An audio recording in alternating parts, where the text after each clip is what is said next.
Hi friends, ఇక నేనైతే గోంగూర పచ్చడి చేస్తున్నాను ఫ్రెండ్స్. మా వీడియోస్ నచ్చితే లైక్ చేయండి, సబ్స్క్రైబ్ చేయండి ఫ్రెండ్స్. నేనైతే ఒక 3 ఎల్లిపాయలు తీసుకున్నా, 4 ఎండుమిర్చి, కొద్దిగా జీలకర్ర, కొన్ని పల్లీలు ఫ్రెండ్స్.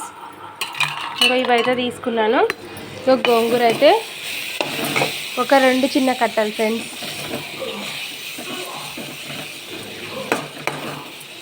2 కట్టలు అయితే గోంగూర తీసుకున్నాను ఫ్రెండ్స్.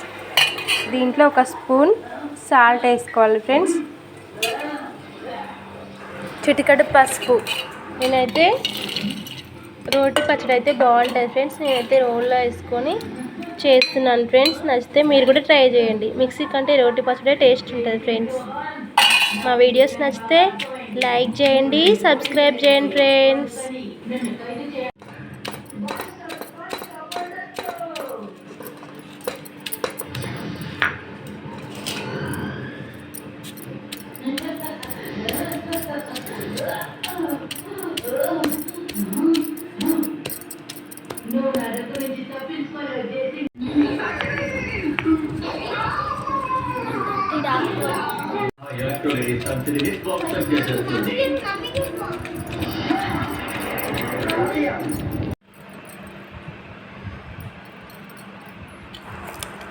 పచ్చడి అయితే రెడీ అయింది ఫ్రెండ్స్. ఇక నూరు నుంచే గోంగూర పచ్చడి ఈజ్ రెడీ ఫ్రెండ్స్. మా రోటి పచ్చడి